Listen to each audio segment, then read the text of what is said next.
It's Monday. Welcome to Johnny's Bite. The weekend has been quite eventful, if you ask me. And my heart goes out to all those who are affected heavily by the rains and the floods. And I'm still thinking how we were able to spend over $40 million to so-called dredge the Addo by our former sanitation minister under her watch.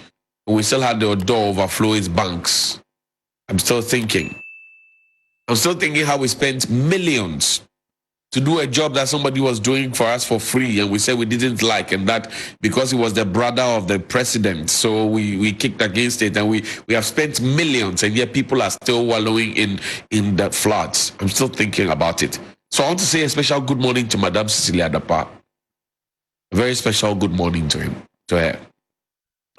Now, this morning, I'll take you to Korle Bu because I told you about Korle Bu. I told you about their lifts that are not functional at some point at the surgical block, at the maternity block. I told you about that. I told you about the surgical block that has not been well taken care of. I told you about that. I told you that I have a series of letters. I have even told you how the CEO of Korle Bu Teaching Hospital is also the director of plastic surgery at the same hospital. And I've asked my labor people to explain to me and maybe tell me, educate me. I may be ignorant if that is normal at all. That the CEO of Korle Bu is also the director of plastic surgery. I just wanted to ask that question. And I think the last time, please put the letter up. The last time I asked a question about Korle Bu, we got a call from Korle Bu. They want a one-on-one conversation. It never happened. It never happened. Now, this is a letter dated the 20th of September. It's from the Senior Staff Association. Let's see the letterhead, please, so that somebody won't say we made this up. Korle Bu Senior Staff Association. These days, even when you show Al Jazeera letter to show that they have given you a response, the MPP and government elements come and sit on TV and say you manufactured the what do you call it, the email, and then when you ask them to come and prove, then they run away. The Chief Executive Officer, Korle Bu Teaching Hospital, Korle Bu, dear sir, request for an emergency meeting. Attention of the Korle Bu Senior Staff Association has been drawn to a letter releasing the underlisted members of the association from Korle Bu Teaching Hospital to the Ministry of Health. Benjamin Amudodu, Deputy Chief Accountant.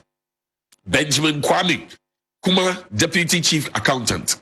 Habib Kofi Bako, Deputy Chief Accountant.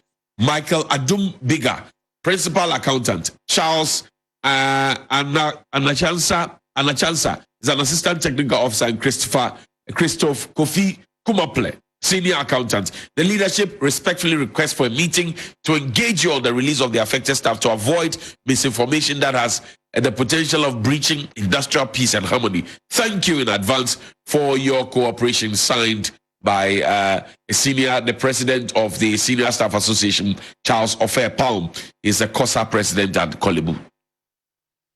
Now, these are senior staff who are being released. I told you that there's going to be a strike. I understand that the strike is underway in Korle Bu. What does that mean? I don't know. The chief executive knows better than I do.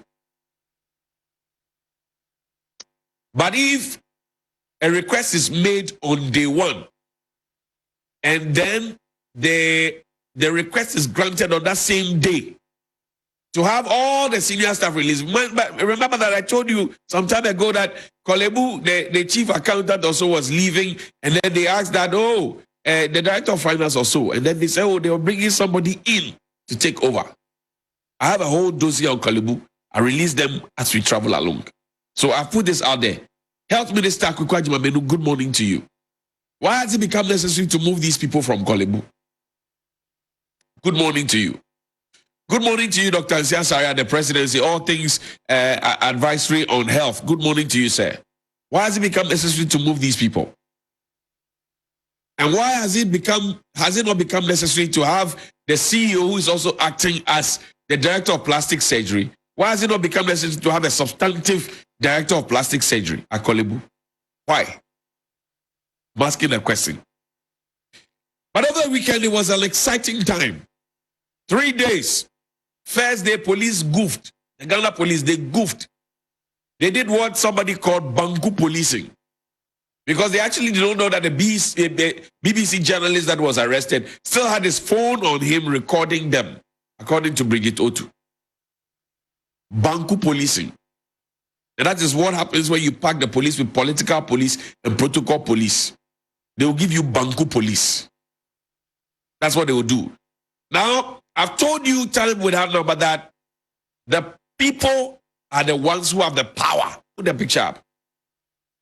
The people are the ones who have the power. The power belongs to the people. The power that the politicians have, the power that they wield, the power that they use to foment trouble, the power that they use to torment us, belongs to the people. It doesn't belong to the politicians. And that if for any reason the people are afraid to express and show the power that they have, it becomes a problem. I mean, why does anybody think that in holding demonstrations you are destroying the peace or disturbing the peace of the country? Why does anybody think like that? Why does anybody think that if demonstrations are held, it disturbs the peace of the society?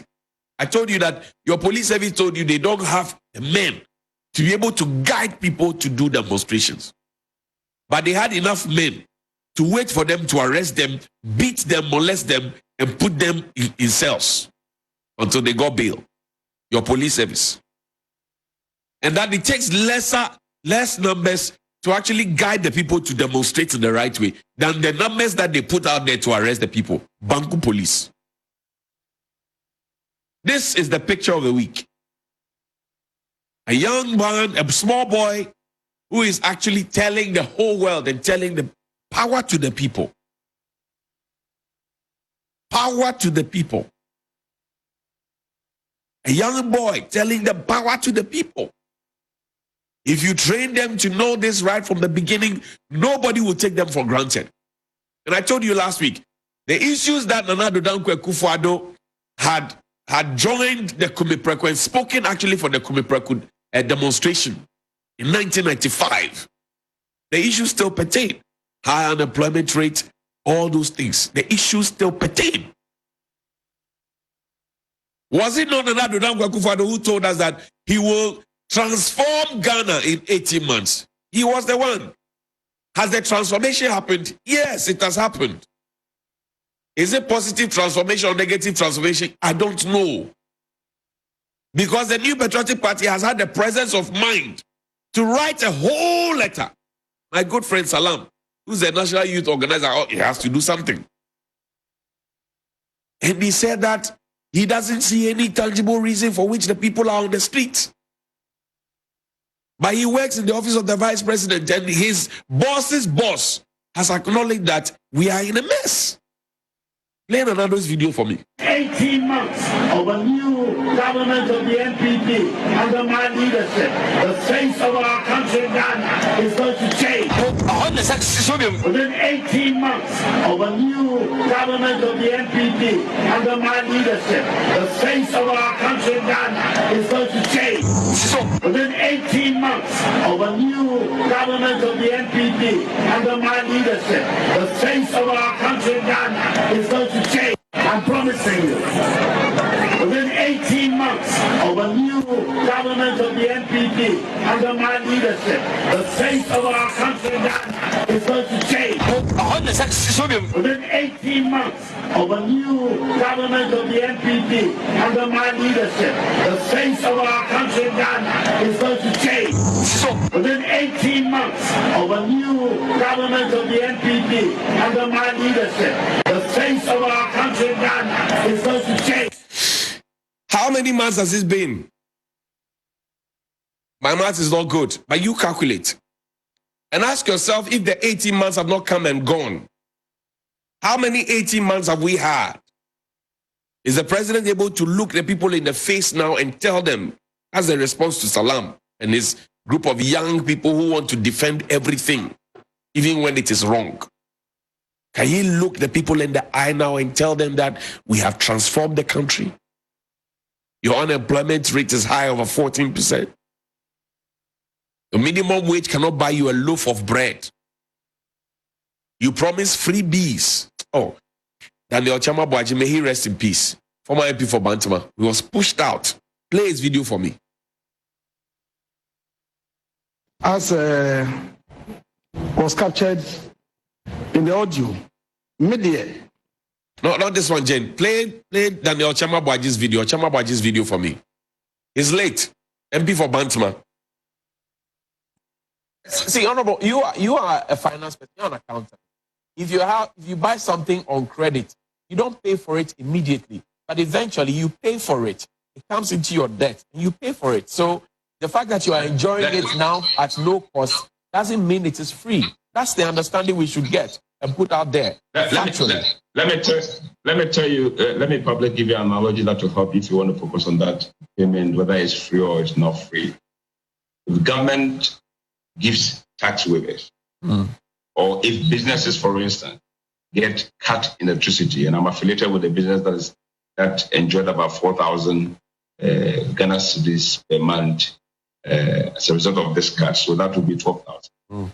The 12,000 Ghana cedis for the 3 months earlier on could be used to employ at least one person or expand the business. In many cases, what ultimately is going to happen is that the government will come back and say you need to pay corporate tax of 25%.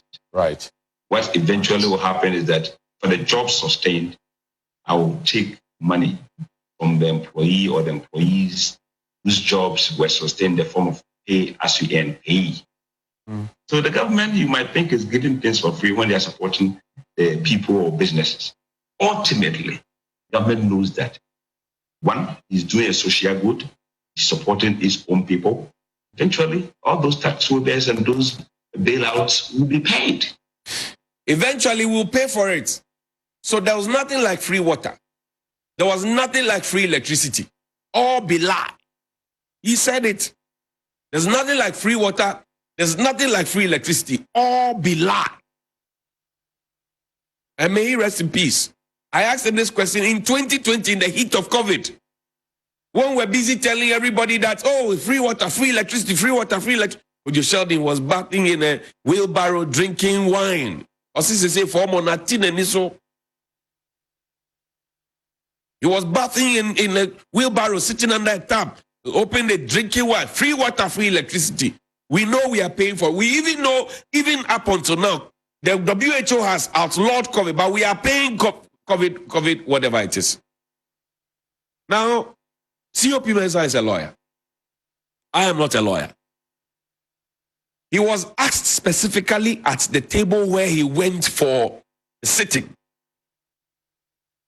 And then he was asked whether he is a member of the MPP or not. He said he's a sympathizer of the MPP, the UP tradition, and not a member. In fact, the chairman, Atachia, tried so much not to let him answer that question. The chairman said it has far-reaching consequences on the benefits that he may get if he retires. So he should not answer the question. And that the chairman even said that you could be a member and not be a card-bearing member. Then Patrick Boama, who is also a lawyer, stepped in and literally outruled the chairman, overruled him. We saw it. It was on TV. He said he was a sympathizer, not a member. Now news is out that he has said that he wants to contest the Bekwai seat. Bekwai. Joe Asewusu seat. He wants to contest it on the ticket of the MPP because he has been a card-bearing member of the MPP. I don't know what Pedri looks like, what Pedri sounds like. But this Jachi question is being held on the principle of perjury. COP Mensah, play the video for me. That is captured here as having been made by the witness, especially when he indicated that I have been MPP member since long. Jen, we don't have too much time. Play the third one for me, the third video of this series. Tomorrow I'll play these ones for you. To contest for. And why do you think you are qualified to contest? Yes, I've already said to other people. I have been a member of the United Party or UP for a very long time. My parents were UP and I've been in that party for a very long time. But you see, once you join certain public services, you cannot do active politics. But that doesn't mean that you cannot be a member of the political parties. You can be, but you cannot do active politics. What you have to make sure is that you being a member of that political party will not influence your professionalism in your chosen field of work.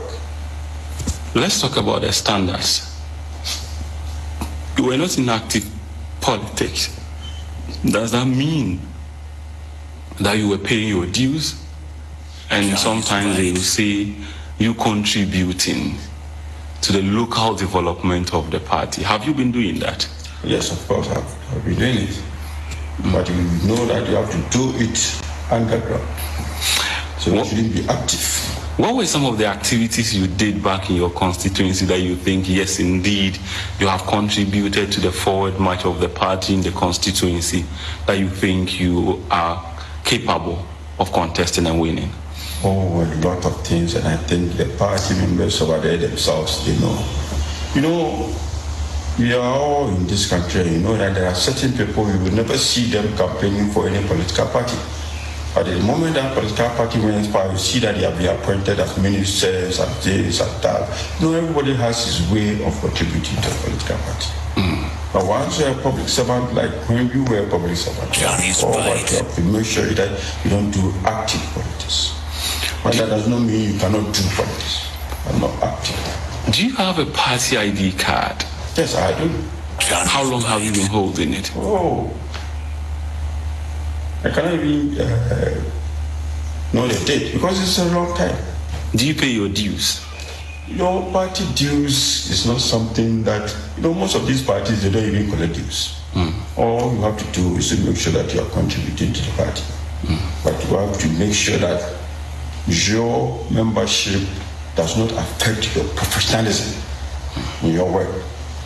If you go and steal and a police officer have to arrest you, it doesn't matter whether you are a PPNDC or CPP, you have to be arrested. Johnny's Bite. So he confirmed what the chairman tried so hard not to let him answer. Says there has far-reaching consequences. The answer that the public were watching TV and hoping that the chairman would have allowed the gentleman to answer, which the chairman tried all he could not to let him answer. And as the video is there, it's out in the public domain too. I don't have too much time, so I'm not able to play for you. But the back and forth. The man has answered the question. He says he's not only a sympathizer, he has a party card and cannot even remember how long he has held the party card. Politician in police clothing. I ask the question again. If you have a politician in police clothing and he sees you to be on the other side and you go and report a crime to him or some injustice to him, how would he go about it? So now what the committee is afraid to let the people know, I have showed it here on Johnny's Bite. Now we are watching the committee. We are watching the Attorney General. You are holding James Jachekwesen on the note of perjury. Even when he has showed you certificate. Say, appear in court every single day. You want to put him in jail. This is your party member. He has perjured himself because he appeared before a committee, swore under oath, and said he is not a card-bearing member. He's a sympathizer. Guided by the chairman of the committee and Patrick Boama Okakwe, Central MP. Now I have brought you incorrigible evidence. And he is a lawyer. He understands that nothing convicts a man faster than his words. So now we are watching Lawyer Atachian. We are watching Attorney General Godfrey Dami. We are watching police prosecution. We are watching all of you. How you will go about this